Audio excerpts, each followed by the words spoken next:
In this video, we explore the question, what is Marauders? Und eine deutsche Version des Videos findet ihr in der Videobeschreibung.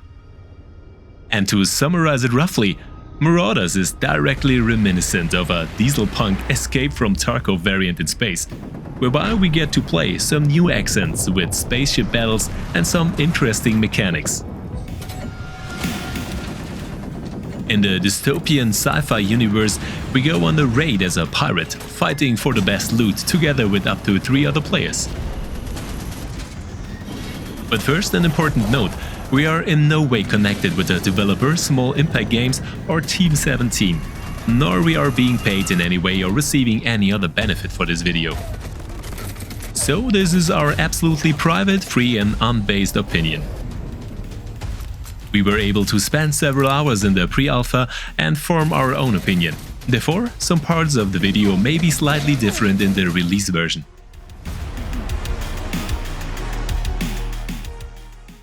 In Marauders, we start individual game rounds, whereby we can either go solo or with a crew of 4 players. However, other players or entire crews are also on the move on the same extensive map, whereby we always encounter other players as well as NPC opponents. And here, friendly encounters are usually still very rare. As a tactical first-person multiplayer shooter in an alternative universe of the 1990s, the First World War never ended and the Earth was industrialized beyond repair, which is why we had to flee into the unknown expanses of space. We slip into the role of a mercenary, a marauder, who is dependent on scavenging to survive and any means will do. And Escape from Tarkov players will feel right at home here, since not only the menu and the layout of the inventory are clearly reminiscent of the hardcore shooter. Once we have joined a group or dare to go alone, we start out on our Rust Bucket, the first entry-level ship into the gloomy Dieselpunk world. And here we have already found the first novelty, after we have to actively steer our ship. Fellow players can man different stations, and we can even raid other ships to have their loot, which we thought was safe, transferred into our possession shortly before the exit. The ships here are strongly reminiscent of old submarines, whereby we can steer with periscope-like stations in a third-person view or fire at enemies. There are also several unlockable and upgradable ships, which offer better stats and performance. And we can also capture these directly from others by capturing them and simply bringing them to safety. First, however, we head for the central area of the map, where we can dock seamlessly in the yellow areas of the huge stations and space structures and are protected from attacks or other players for the time being. However, it is also possible to be destroyed at this point, which ends the round prematurely. We just got off lightly here. After the successful landing, we can then go to the docking lock on our ship and prepare to enter the station, whereby weapons and equipment are mandatory here.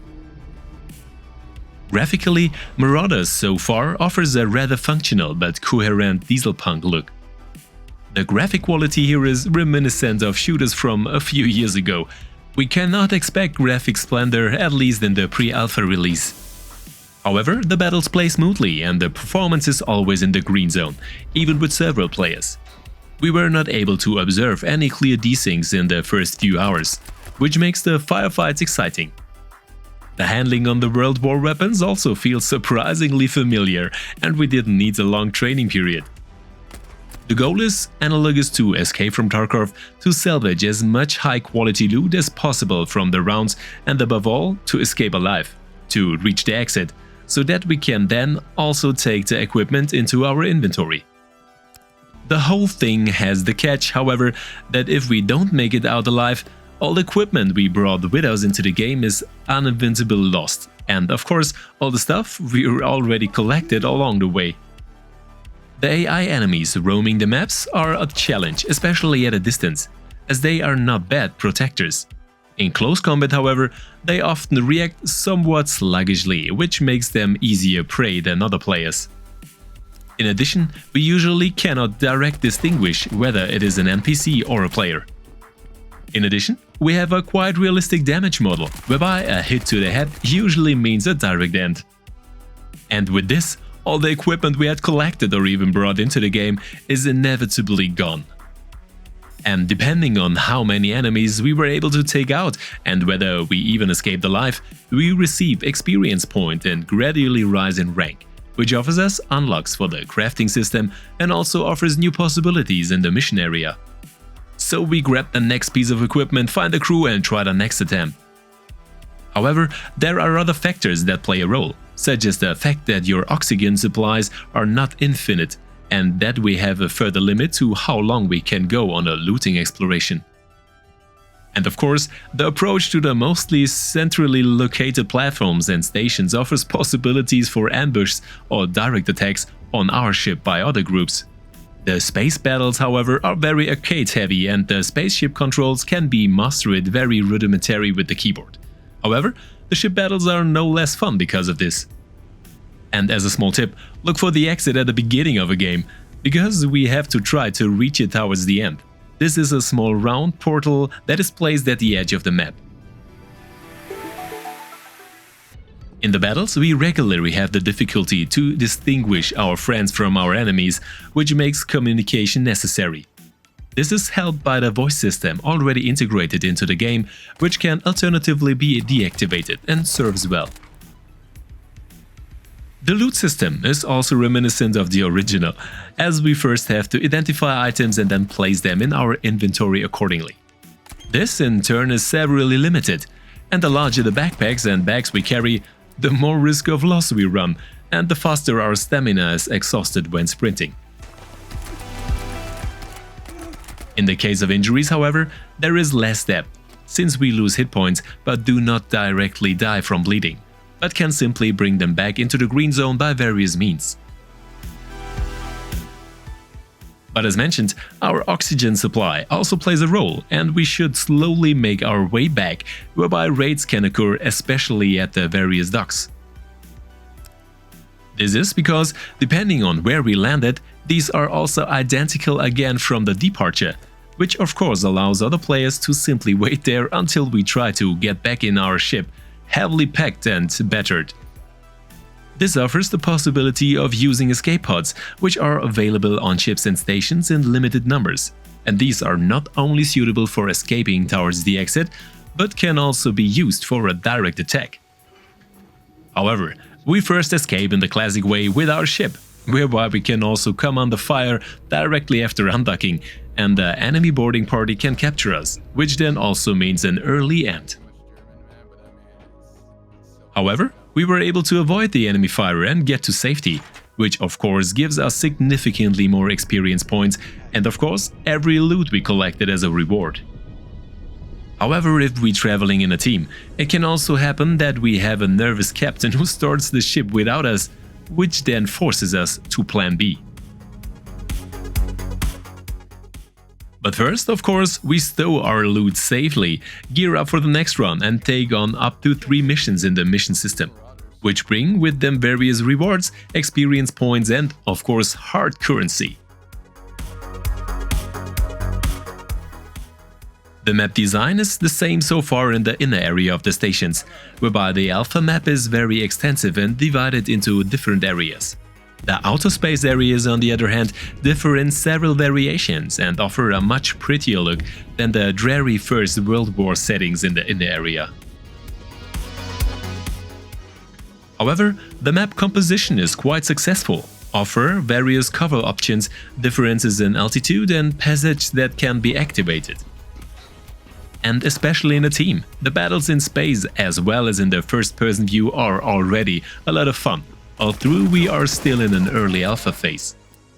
It therefore remains to be seen how the further development will look, whether new features will be added to the game and whether the balancing of the various weapons will also fit in the final area. The hardcore demand, on the other hand, is already clearly noticeable and is not only challenging but also motivating, because a heightened adrenaline level is definitely already present in the game. Especially when you actively go on the attack, grab an escape pod and either board other players or their ships, or even attack larger NPC frigates. Here we meet particularly strong opponents, who of course also carry special loot and store special items on the ship. The escape pods can be found on every ship and on all stations, and can be used once by a player, whereby there are several of these pods distributed around the ship. Here we again have a neuralgic point, which always attracts one or the other player. After launching, we can then either head for the exit, or approach another ship and break straight through the hull. We attack one of the larger NPC ships here to get exclusive equipment. The enemies we encounter here are much better armed and also have much better protective equipment, which requires more hits or better aiming. And so we fight our way deck by deck to the bridge, whereby the ship itself is not controllable and we cannot directly take possession of it. However, in addition to important documents and quest items, we also find various loot boxes that offer much better loot than on the stations. Of course, there is still the danger that other players will show up to take advantage of this lucrative opportunity. The ship's commander is the final boss and he gave us another good fight, but we survived in the end and were able to take everything important. Of course, it's all the more annoying when you end up on the ground just before the finish, but that's what makes Marauder so appealing. In summary, Marauders offers a lot of fun and some refreshing elements in a hardcore shooter environment, especially with up to 3 friends. The spaceship component and the possibility to board other players offer completely new possibilities and shift the focus of the game to space battles. So this Dieselpunk space multiplayer First World War shooter will definitely remain on the playlist for the foreseeable future, if only for this refreshing setting. Oh yes, attacking other player ships on the way home is also fun again, although that didn't really end well either. But next time we'll bring more survivor friends with us. But what is your opinion of Marauders? Please let me know in the video comments, in the Discord or in the almost daily Twitch live streams. We also speak English here. And if you liked the video, please leave a like and maybe even a subscription. Thank you. See you again and see you soon.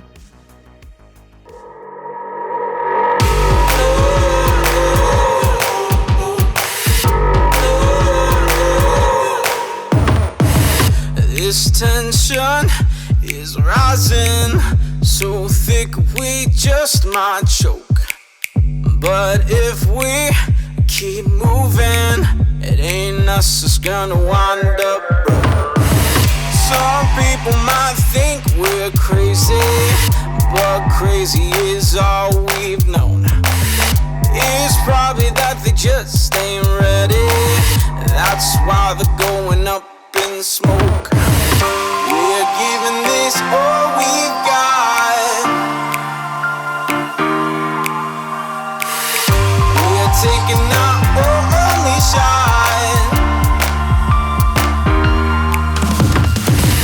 On a tightrope, we're surviving. Oh, yeah. Trying to make it to a new horizon. This moment feels so cutthroat.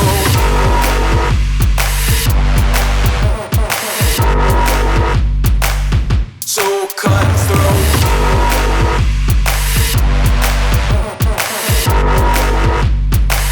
So cutthroat.